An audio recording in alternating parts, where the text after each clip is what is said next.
Assalamualaikum warahmatullahi wabarakatuh. Halo guys, kembali lagi bersama saya Bobi Heren dan kali ini kita akan kembali mengomentari video dari Luis Prasetyo yang berjudul Yesus saja masuk neraka dalam kurung Ustadz Kainama. Kita akan langsung tonton videonya dan itu akan komentar guys.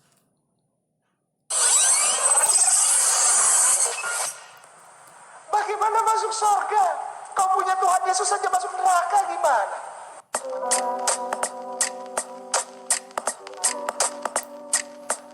Shalom Alaikum, selamat datang kembali di channel ini guys. Kali ini saya akan membahas mengenai Ustadz Kainama. Yang mana Ustadz Kainama ini ya sekali lagi ngajarin yang sesat, ngajarin yang keliru. Dia mengaku dirinya pendeta mantan lulusan Israel yang wow pinter bahasa Ibrani dan lain-lain tetek bengeknya, walaupun itu hanya hoax doang. Dan dia mengajarkan yang keliru. Kali ini dia Ya hoaxnya di mana Luis? Luis tuh bisanya gitu guys, menunjuk klaim-klaim fitnah tanpa ada bukti gitu kan. Nah, Tuhan Yesus, yang mana katanya Yesus itu aja masuk neraka. Bagaimana orang Kristen mau diselamatin orang yang masuk neraka? Intinya gini loh, dia itu mau bilang ke orang-orang Islam bahwa orang Kristen ini aneh. Kok bisa sih mereka percaya Yesus yang menyelamatkan dan membawa ke surga, sedangkan Yesus itu masuk neraka? Nah, ini dia. Bentar ya, gini, saya pakai logika ya. Itu nanti kita bahas, tapi pertama gitu dulu guys ya. Menyelamatkan ya. Orang yang menyelamatkan itu harusnya dia bisa selamatkan diri sendiri. Minimal dia bisa selamatkan diri sendiri gitu kan. Jadi misal saya nih, saya kalau nyelamatin orang, saya harus bisa selamatkan diri saya sendiri dulu gitu kan. Nah, faktanya Yesus tuh ya, kalau dia pakai logika sederhana aja ya, dia nggak bisa menyelamatkan dirinya dari pembunuhan yang dilakukan oleh itu versi Kristen ya. Kita diselamatkan sama Allah kan. Versi Kristen sendiri, dia nggak bisa menyelamatkan dirinya dari pembunuhan dilakukan oleh kaum Yahudi dan Romawi, ya kan? Dia nggak bisa menyelamatkan diri, guys, gitu kan? Bahkan ketika dia dilempari, dikejar-kejar tuh dia nggak bisa menyelamatkan diri. Dia bisanya cuma kabur gitu kan. Dan nggak bisa melawan. Lalu ya kayak di Taman Semani dia kabur sembunyi. Bahkan dia minta tolong kepada lebih tinggi dari dia, yaitu Allah gitu kan. Dia berdoa sujud ya sampai keringat darah, saking ketakutannya ya sampai keringat darah bercucuran gitu kan. Lalu dia berdoa, ya Allah sekiranya cawan ini berlalu daripadaku, dalam artian dia kalau bisa ini berlalu ya berlalu gitu, aku nggak sanggup gitu kan. Dia minta tolong gitu kan, sujud menyembah. Nah, dia juga kata aku tidak dapat berbuat apa dari diriku sendiri gitu. Jadi bagaimana dia bisa nolong orang lain sedangkan dia tuh nggak bisa berbuat apa-apa dari diri sendiri, alias ditolong sama yang lain, yaitu Allah itu kan. Kalau saya bilang gini, saya sesungguhnya tidak dapat berbuat apa-apa dari diri saya sendiri, berarti kan saya butuh bantuan orang lain gitu. Itu aja udah jelas ya fakta kalau dia sendiri tidak bisa menyelamatkan dirinya sendiri, ya bagaimana dia menyelamatkan kita gitu. Nah, kayak misalnya ketika baru lahir, dia butuh disusui sama ibunya, dia butuh dikasih makan minum oleh ibunya gitu kan, dia butuh dididik oleh guru-gurunya ya kan. Dia kan belajar itu di sinagog dan segala macam waktu masih kecil. Dia masih butuh, dia butuh makan minum gitu, dia masih butuh segalanya guys, butuh makan minum ya kan, butuh kesayang ibunya. Bagaimana bisa dikatakan dia menyelamatkan kita sedangkan dianya nggak bisa menyelamatkan diri sendiri guys? Itu logika sederhananya. Kita langsung nonton aja videonya. Ustaz terus, sebentar lagi selesai. Pengampunan dosa. Pengampunan dosa. Ini yang menjadi senjata mereka.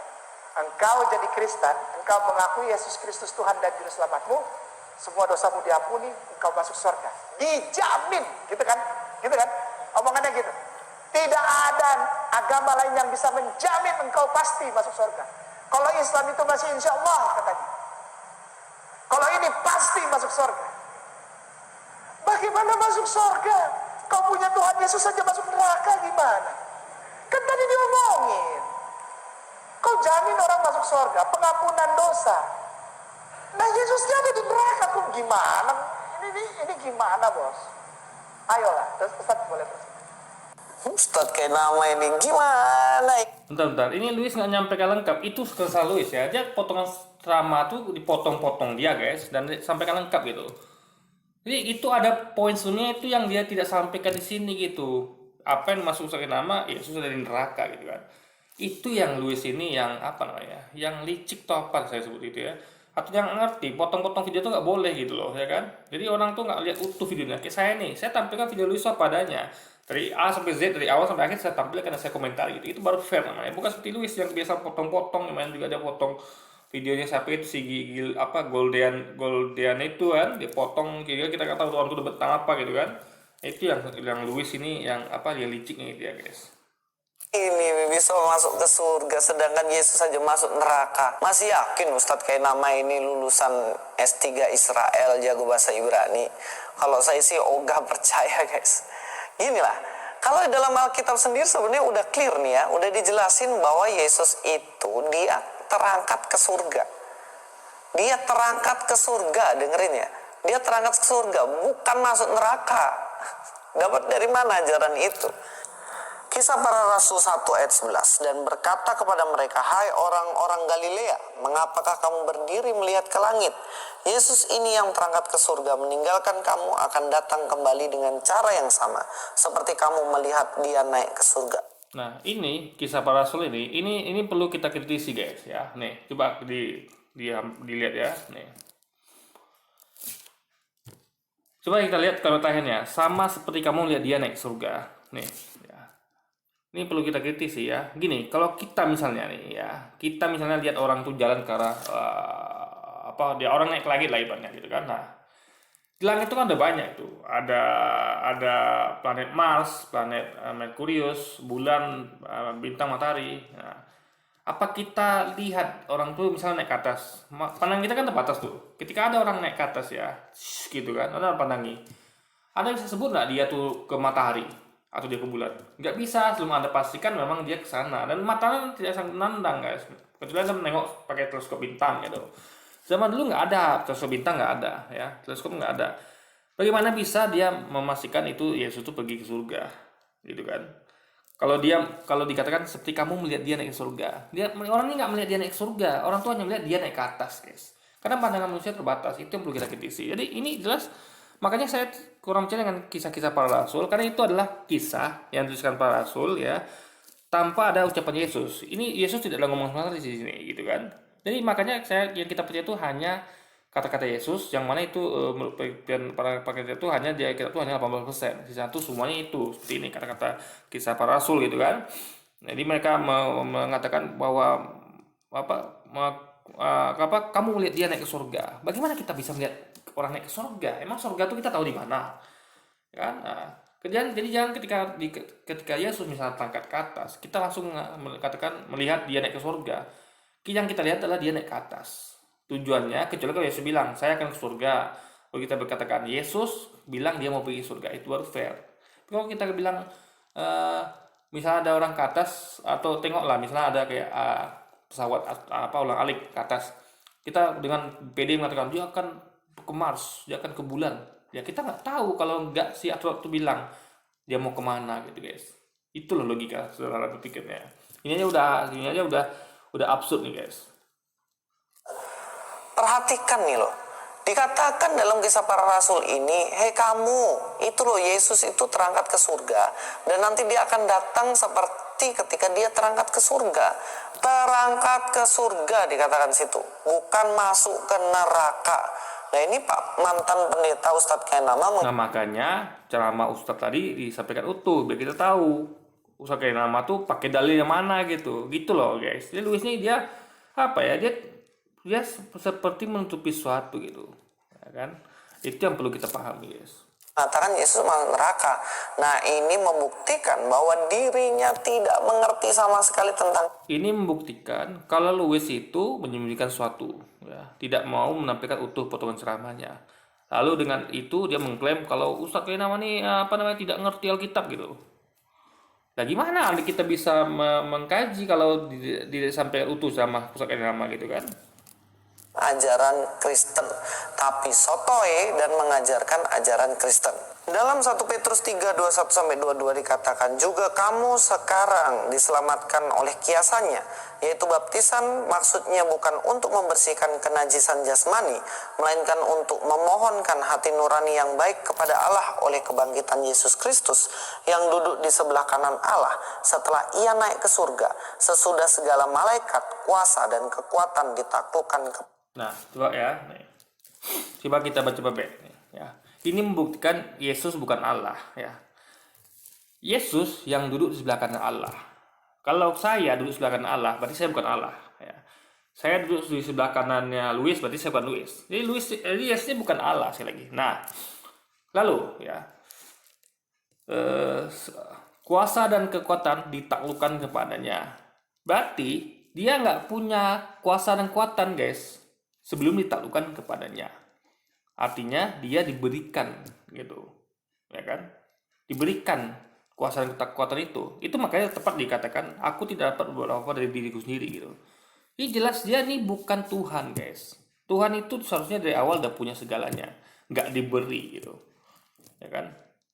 Jadi aneh ada Tuhan yang diberi-beri, guys gitu. Ini bukan Tuhan namanya. Dan lagi dia duduk sebelah kanan Allah gitu. Jadi saya lagi ini buktikan kalau Yesus bukan Tuhan, tapi adalah bukan Allah, tapi adalah oknum lain di luar Allah. Dan satu lagi, Louis menyampaikan ayat itu kan banyak, guys. Jadi gini guys ya. Contoh misalnya yang dia mengaku klaim Yesus Tuhan, katanya ada 3 pemberi kesaksian di surga itu Bapa Putra Roh Kudus. Tapi dia tidak menyampaikan ayat yang mengatakan Yesus mengatakan ikanlah Israel Tuhan Allah kita Esa. Demikian mereka mengenal engkau sesuatu yang benar dan mengenal Yesus Kristus yang telah kuutus. Itu sampaikan sama dia. Nah, jadi Louis ini dia nggak nyampaikan utuh ayat Qurannya, ayat kitabnya. Dia hanya memilih comot satu-satu gitu. Yang mana yang sesuai dengan dokumennya gitu. Makanya tadi kenapa dia tidak tampilkan utuh sama Ustaz Kainama. Jadi kita nggak sempat lihat dalil apa yang dipakai Ustaz Kainama gitu kan. Jadi lu langsung menurunkan dalil yang sesuai dengan dogma dia. Dalil yang itu tidak ditampilkan dia, itu curangnya Louis gitu kan. Padanya. Dikatakan sekali lagi dalam ayat ini bagaimana Yesus naik ke surga. Setelah Yesus naik ke surga, semua manusia yang percaya kepadanya diberikan keselamatan. Dan itu jaminan. Itu nggak ada ayat itu berbunyi diberikan keselamatan kan? Yang tertulis di dalam Alkitab, bukan perkataan kosong yang disampaikan Ustadz Kainama. Sekarang saya tanya deh, Ustadz Kainama bilang di mana ayatnya yang mengatakan Yesus tidak bisa menyelamatkan karena dia masuk neraka? Di mana ayatnya? Ya, Louis motong ceramah gitu. Kenapa nggak tampilkan utuh ceramahnya, guys? Itu poinnya. Ada nggak? Atau hanya opini pribadi? Nah sekarang pertanyaannya, Anda lebih percaya omongan dari Ustadz Kainama atau tulisan yang sudah ada dari 2000 tahun yang lalu? Ya kita harus percaya untuk tulisan yang bisa menjelaskan dengan pasti tentang Yesus pada abad yang pertama dulu dong. Segala sesuatu udah ditaklukkan di bawah kaki Yesus. Dan Yesus berkuasa atas itu semuanya. Bahkan Ditaklukkan ya, ditaklukkan. Berarti dia nggak menaklukkan. Berarti dia bukan seorang penakluk, tapi orang yang dikasih. Jadi kalau nama dikasih ya, sama kayak Nabi semua dikasih mukjizat.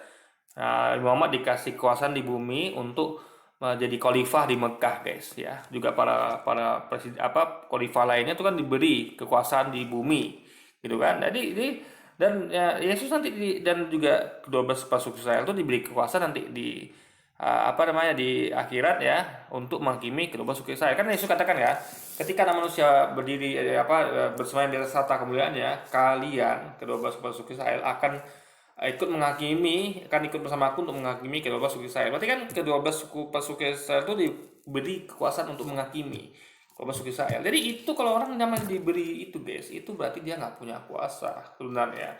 Karena kuasa itu adalah milik yang memberikannya gitu. Ya, itu logikanya. Berarti Yesus sama sekali nggak punya kuasa, tapi dia hanya diberikan. berkuasa menyelamatkan kita semuanya. Dalam bahasa Yunani di 1 Petrus 3:22 dikatakan poreteis eis ouranon. Poreo ini berarti go, proset atau travel, yang artinya melakukan perjalanan atau pergi menuju surga. Jadi tidak bisa lagi dibantah bahwa kata yang dipakai adalah Yesus terangkat ke surga. Lalu sebenarnya untuk apa Yesus harus ke surga? Kenapa sih nggak Yesus itu di dunia aja beritakan terus Injil kerajaan Allah, nggak perlu dia ke surga dan lain-lain? Oh, nggak bisa seperti itu. Dia ke surga memiliki tujuan, memberikan kepastian untuk setiap orang yang percaya kepadanya supaya memperoleh tempat di surga. Dalam Yohanes 14 ayat 1 sampai 2, janganlah gelisah hatimu, percayalah kepada Allah, percayalah juga kepadaku. Nah, ingat. Ini ada dua oknum ya. Janganlah gelisah hatimu. Percaya kepada Allah dan percaya juga kepadaku. Berarti kita harus percaya pada dua oknum, sama Allah sama Yesus. Berarti dia ngajarkan percaya sama yang mengutus dan yang diutus. Itu logikanya guys ya. Di rumah baca bapakku banyak tempat tinggal. Rumah itu rumah bapaknya, bukan rumah dia gitu. Bukan milik dia. Lihat di situ guys. Dia tuh Yesus hanya orang yang menyediakan tempat gitu di rumah bapaknya. Jadi pemilik rumah itu siapa? Bapaknya guys. Itu logikanya. Ini Yesus itu bukan siapa, bukan Tuhan gitu. Ini si ayat ini kalau dia mau pakai pemahaman saya benar, ini jelas Yesus nggak punya surga.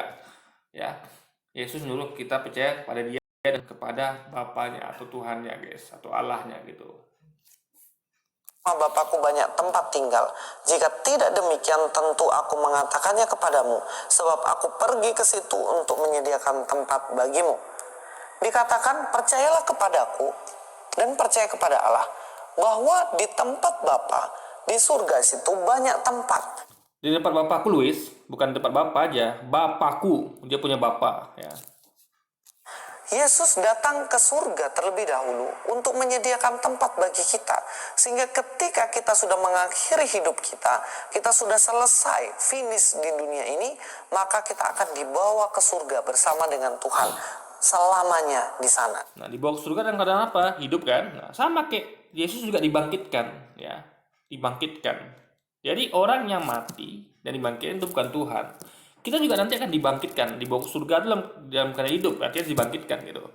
Yesus juga begitu, dibangkitkan dan dibawa ke surga. Jadi sekali lagi itu buktinya kita sama dengan Yesus, sama-sama mati dan dibangkitkan gitu. Itu loh, harus pakai logika lah ya dalam menyimpulkan suatu. Yohanes 14 ayat 3, dan apabila aku telah pergi ke situ dan telah menyediakan tempat bagimu, aku akan datang kembali dan membawa kamu ke tempatku, supaya di tempat di mana aku berada, kamu pun berada. Bukankah ini jaminan yang jelas tentang orang Kristen yang percaya pada Yesus pasti? Bukan orang Kristen, tapi ya orang Israel yang Yesus diutus kepadanya. Yesus mengatakan, aku diutus hanya bagi domba-domba yang hilang dari umat Israel. Berarti ini ayat hanya untuk domba-domba yang hilang dari umat Israel. Janganlah pergi ke Samaria atau kota-kota lain, pergilah hanya keluar Israel ya, pergilah hanya kepada domba-domba hilang dari umat Israel. Jadi ini ayat hanya untuk domba-domba Israel ya. Luis ini dombanya mana gitu. Apa namanya? Bukan orang Israel kan. Nah, makanya saya lagi guys ya, itu hanya untuk, makanya Yesus katakan juga ya, ketika anak manusia bersemayam beserta kemuliaan ya, kalian keluarga suku Israel akan ikut bersama aku untuk menghakimi keluarga suku Israel. Jadi dia tuh hanya akan menghakimi keluarga suku Israel. Itu ya, enggak menghakimi yang seluruh bangsa kan. Jadi itu ayat itu jelas tambahan yang dikatakan pergilah seluruh bangsa dan jadikan seluruh bangsa berikut. Itu ayat tambahan yang itu diteliti oleh para kitab sendiri ya. Ayat yang ditambahkan kemudian yang di awal mula-mula nggak ada. Nah itu jadi masuk akal, make sense. Kenapa? Karena nggak mungkin Yesus melihat ludah sendiri, nggak mungkin dong dia udah mengatakan aku diutus hanya ya, lu dikatakan ya jangan pergi, pergilah hanya, itu udah kata kunci, mati. Ibaratnya dia nggak mungkin dia pelin-pelan dan nggak mungkin munafik atau menjaga sendiri dengan mengatakan tiba-tiba berubah pelin-pelan pergilah seluruh bangsa dan kamu itu jelas nggak masuk akal. Dan itulah terbukti dari logika kalau penelitian pakar kita itu benar, kalau itu memang ada ayat yang ditambahkan kemudian hari guys, yang di awal mula-mula nggak ada. Ke surga. Lalu di sini Thomas bertanya kepada Tuhan, kami tidak tahu kemana engkau pergi, jadi bagaimana kami tahu jalan ke situ? Kata Yesus kepadanya, ini dalam bahasa Inggrisnya guys, bukan Tuhan, bukan God, tapi Lord. Lord, ya gitu kan. We don't know where do you. Intinya adalah Lord, bukan God gitu. Nah, kalau God jelas Tuhan, tapi ini Tuhan guys. Jadi Thomas mengatakan bahwa sebenarnya Tuhan, ya bukan Tuhan. Nah, makanya dikatakan kata Yesus padanya, akulah jalan kebenaran dan hidup. Ingat, dia cuma jalan, bukan tujuan. Tidak ada seorang pun yang datang kepada Bapa kalau tidak melalui aku. Jadi tidak ada yang seorang pun datang kepada Bapa di surga kalau tidak melalui aku yang di bumi ini gitu. Itu maksudnya. Karena Bapa di surga. Kalau kita mau ke surga Bapa harus melalui Yesus yang di bumi gitu guys. Itu logikanya. Karena Yesus ketika ngomong ini dia ada di bumi. Karena Thomas bertanya tuh padanya Yesus itu kan di bumi gitu. Jadi kita kalau mau ke surga, ke Bapa itu lewat Yesus. Nah, kenapa kalau dia bilang kau tidak melalui aku, seorang pun datang kepada Bapa untuk melalui aku? Karena waktu itu hanya dia utusannya, ya kan? Demikianlah mereka mengenal engkau secara benar dan mengenal Yesus Kristus yang telah aku utus. Dia utusan satu-satunya waktu itu. Musa sudah tidak berlaku lagi apanya. Udah pengikut Musa kan sudah ada gitu. Ya, Musa, makanya Nabi kan itu setiap zaman. Nabi Adam zaman ini, Nabi Daud zaman ini, Ibrahim zaman ini, gitu kan. Musa zaman ini gitu. Ya kan, Yesus zaman ini, habis itu Nabi Muhammad zaman ini. Makanya sama seperti analogi saya katakan kemarin kayak analogi sapam. Jadi kalau kita mau ke rumah Pak Lurah harus lewat sapam ini. Nggak bisa karena dia yang jaga depan pintu kantor Pak Lurah. Ya kan? Nah, jadi kita bisa lewat yang lain. Sapam akan mengatakan kamu tidak akan bisa ke Pak Lurah kalau tidak melalui aku karena aku sapamnya yang jaga di depan sini gitu. Nah, nanti ketika ganti sapamnya, ya kan, shift sore, yang nggak lewat dia lagi. Melalui siapa? Melalui sapam shift setelahnya. Kemarin lagi bukan dia yang jaga, yang lain lagi. Melalui yang lain lagi gitu. Kecuali dia ada terus. Ingat, sapam itu ada terus, dia terus tuh. Gak ada gantinya, oke. Tapi Yesus kan ada gantinya. Belum dia emangnya Yesus tuh ada dari awal dunia sampai akhir dunia kan tidak. Belum Yesus tuh ada Nabi Musa, ada Nabi Ibrahim, ada Nabi Daud, dan seterusnya sampai ke Adam. Setelah Nabi Yesus atau Nabi Isa ada Nabi Muhammad gitu. Jadi guys, Nabi Muhammad pun dia nggak perlu ngomong kalau tidak melalui aku, ya orang ngasih tahu Nabi Muhammad itu adalah jalan setelah Yesus. Ya, kita tidak akan sampai pada Bapa kalau tidak melalui Nabi Muhammad gitu, ya kan? Karena kita adalah umat Nabi Muhammad karena tiap zaman tuh ada nabinya masing-masing gitu guys. Akulah jalan dan kebenaran dan hidup. Tidak ada seorang pun yang datang kepada Bapa kalau tidak melalui aku. Jalan satu-satunya menuju Bapa, jalan satu-satunya menuju surga, yaitu Ya, jalan bukan Tuhan. Tuhan adalah Bapa, itu tujuannya. hanya Yesus semata. Tidak ada jalan yang lain. Karena Yesus itulah adalah. Iya, pada zaman itu ya, dia sesuatunya. Waktu itu Musa udah nggak ada, Nabi Muhammad nggak ada. Nggak mungkin waktu itu jalannya adalah Kaisar Konstantinopel, nggak mungkin jalannya Paulus, nggak mungkin jalannya Lukas, Matius, siapa lagi disebut waktu itu yang ada. Ya dia jalannya gitu, karena Nabi Muhammad belum ada. Anda mau ikut jalan Nabi Muhammad sudah nggak ada. Anda ikut jalan Musa sudah tidak ada. Nabi Muhammad waktu itu belum ada gitu. Nah, jadi siapa jalannya waktu Yesus? Begitu juga ketika zaman Musa, siapa jalannya? Apakah Yesus? Yesus belum ada, ya jalannya Musa gitu guys. Itu logika berpikirnya. Berarti kalau katakan Yesus satu jalan itu diartikan secara global, ya berarti ya waktu belum ada Yesus belum ada jalan dong kalau gitu. Jadi kita orang-orang sebelum Yesus tuh nggak bisa sampai kepada Bapa karena jalannya belum ada. Makanya ini ayat berlaku artinya pada zaman itu, jalan satu-satunya pada zaman itu. Karena sebelumnya itu toh ada Musa, ada Daud, mereka lah jalannya. Yang mau ke Bapa ikut Daud, mau ke Bapa ikut Ibrahim. Pada zamannya masing-masing gitu guys. Jalan lurus itu. Sekarang poin yang terakhir yang ingin saya sampaikan teman-teman. Dalam Matius 28 ayat 18, Yesus mendekati mereka dan berkata, "Kepadaku telah diberikan segala kuasa di surga." Nah, ingat. Dan kepadaku telah diberikan segala kuasa di surga dan bumi. Diberikan guys. Orang yang diberikan itu berarti tidak memiliki. Yang memiliki siapa? Yang memberikan. Saya awalnya miskin, diberikan harta kekayaan. Jadi saya jadi kaya toh. Itu apakah saya pemilik kekayaan? Tidak, saya hanya diberi gitu. Nah, kalau orang yang mau ngasih kekayaan tuh minta lagi bisa. Karena itu pun punya saya. Saya dikasih nih, Bobby, ini uang kamu 1 triliun, kamu kaya deh. Nah, makasih, masih bilang makasih dong, kan dikasih. Mungkin dong kita kan, gitu aja kan, pasti bilang kita makasih. Makasih Luis, nah Luis saya kekayaan itu kan, pasti bilang makasih pertama. Nah Luis Yesus pasti bilang makasih pada orang yang memberikannya itu, pada Tuhan yang memberikan dia itu kan. Nah, dia apakah dia bisa enaknya? Enggak. Dia terikat sama yang memberikannya itu. Jadi dia nggak bisa macam-macam. Ketika Tuhan memberikan dia kuasa di surga dan bumi, dia nggak bisa macam-macam. Kenapa? Karena orang yang diberi itu adalah orang yang lemah, orang yang masih tergantung sama memberi. Karena memberi itu punya kuasa. Misalnya saya diberi kaya sama Luis nih, Saya gunakan kayak itu seenaknya. Saya mau apa mau apa namanya ide suka-suka saya nggak bisa, karena saya masih utang budi sama yang memberikan gitu. Sama kayak Yesus juga utang budi sama memberikannya gitu. Kuasa itu. Yang berarti yang memberikan itu jatuh miskin. Enggak, tentu dia akan memberikan hanya sedikit punya, mungkin punya dia, mungkin dia kasih seluruhnya gitu kan. Nah, mungkin dia ngasih habis itu miskin sehingga dia nggak punya lagi, berarti yang berpindah sekarang punya kuasa Yesus. Nah, itu pun bingung juga nih kan. Jadi setelah apakah Tuhan itu memberikan kuasa pada Yesus, ya, apakah dia nggak punya kuasa lagi, ya kan? Berarti Yesus yang berkuasa, itu perlu dipikirkan itu, ya kan? Nah, intinya adalah Yesus cuma diberi kuasa, ya. Yang punya kuasa sebenarnya adalah, jadi Yesus itu semacam apa ya, semacam delegasi lah, semacamnya kayak nabi lah. Nabi itu kan diberi kuasa untuk menyebarkan, mendakwahkan ajaran Tuhan. Nabi itu ya dikasih wahyu, dikasih mukjizat, itu semacam segel kuasa. Kalau dia tuh berwenang untuk memberitakan tentang Tuhan gitu. Jadi apa kuasamu dikasih oleh Tuhanmu? Mukjizat gitu kan. Aku punya generasi untuk menyampaikan kuasa ya Tuhanku, karena Tuhan itu kan mengutus nabi-nabinya. Berarti sama kayak saya mau memberikan kuasa kepada kuasa hukum saya untuk mengurus hal urusan gitu.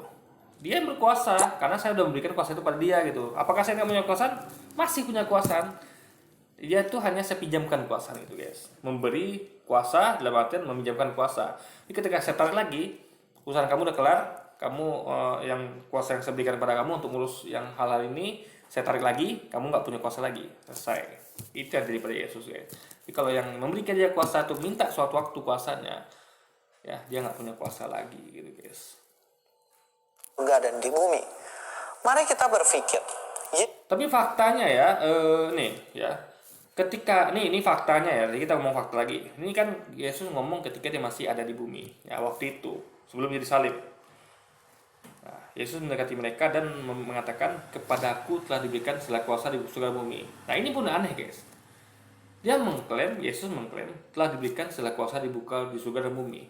Faktanya waktu itu dia nggak punya kuasa sama sekali. Kalau dia punya kuasa, dia tidak akan bisa dibunuh. Dia nggak bisa disalib versi Kristen. Dia karena nggak bisa. Karena kalau orang punya kuasa gini loh. Coba sekarang, saya punya kuasa di surga dan bumi. Sekarang saya ngomong nih, kepadaku telah diberikan segala kuasa di surga dan bumi. Ada nggak berani nyentuh saya? Gitu. Yang berani nyelip saya? Nggak mungkin, karena saya punya kuasa gitu. Raja itu nggak ada berani menyentuhnya. Dia punya kuasa tahta kerajaan gitu. Coba deh, Anda Anda coba salib atau bunuh Raja Brunei Darussalam atau Raja siapa sekarang ini. Ya kan nggak bisa, karena dia punya kuasa. Apalagi soal kuasa juga di surga juga gitu. Jadi faktanya Yesus sama sekali nggak memiliki kuasaan di bumi. Ya usah ngomong surga lagi, di bumi aja dia nggak punya kuasaan gitu. Karena orang yang dikuasa itu punya kekuasaan harusnya. Dia berkuasa melakukan apa dikehendaki. Tapi faktanya dia pernah juga waktu itu dia untuk keledai dia harus minjam, bukan minjam sih, tepatnya nyuri, karena dia menyuruh muridnya ngambil tanpa izin gitu kan. Kalau nanti yang punya keledai lihat bilang Tuhan meminjamnya gitu, itu berarti dia nyuri guys. Berarti dia nggak punya kuasa, bahkan atas keledai pun dia nggak punya kuasa gitu guys. Ini sekali lagi ya, ini ayat ini makanya kita ragu dengan ayat ini gitu. Benar nggak Yesus mengucapkan seperti ini gitu? Nah faktanya waktu itu dia nggak punya kuasa sama sekali di bumi ya. Ya nggak punya kuasa sama sekali di bumi. Yesus yang memiliki kuasa atas surga dan bumi. Bumi ini segala sesuatunya di bawah kekuasaan Yesus. Surga segala isinya dalam. Ya faktanya apakah di bumi waktu itu di atas bawah kekuasaan Yesus? Enggak guys. Yesus saja nggak berkuasa atas dirinya sendiri gitu. Dirinya tuh tergantung sama orang, ya kan? Tergantung pada orang selamatannya. Apakah orang Yahudi dan Romawi menyalibnya apa tidak gitu kan? Dia nggak bisa selamatkan diri guys gitu. Dia masih tergantung sama ibunya, masih tergantung sama murid-muridnya. Makanya dia menyuruh muridnya, dijaga kalian di sini, ya kan? Jaga di pintu yang masuk ini, pintu termasuk Taman Getsemani. Juallah jubah dan belilah pedang gitu kan. Kekuasaan Yesus. Nah, jika kita mau masuk ke dalam surga, kira-kira kita harus mendapat izin dari siapa? Dari orang yang memiliki kuasa atau Izin dari yang pemilik surga, yaitu Bapaknya. Ya, ingat, makanya Yesus katakan ya, bukan setiap orang yang menyebut aku Tuhan, Tuhan yang akan masuk dalam surga, melainkan yang melakukan kehendak Bapakku di surga. Berarti masuk surga itu harus melakukan kehendak Bapaknya, bukan kehendak Yesus, ya. Dan bukan menyebut Yesus Tuhan. Jadi kemana kalau bukan masuk surga yang setiap orang menyebut Yesus Tuhan, kemana lagi bukan neraka, guys. Jadi orang yang menyebut Yesus Tuhan akan masuk ke neraka, dan yang sebaliknya melainkan yang melakukan kehendak Bapa di surga masuk surga. Jadi sekali ini ngomongnya tentang Bapaknya. Kenapa menjadi logis? Karena Bapaknya lah tadi yang punya tempat surga itu kan. Yesus cuman menyediakan tempat, guys. Pemilik surga adalah surga Bapakku. Bapaknya pemilik surga, guys, bukan dia. dari orang yang saat ini pun masih didoakan sama umatnya. Yang mana kira-kira? Orang yang didoakan sama umatnya, ya wajar, semua nabi didoakan, ya kan? Nah, Yesus aja masih berdoa, guys. Yesus berdoa kepada Allah, ya Allah, dia sujud berdoa. Jadi bagaimana Anda bisa minta selamat pada orang yang dia aja masih minta doa untuk selamat? Yesus masih berdoa minta selamat, guys. Di Taman Getsemani dia sujud sehingga ketakutan, sehingga bulir keringatnya jatuh berguguran seperti darah bercucuran. Ya Allah, jikalau ini cawan ini berlalu daripada hadapanku.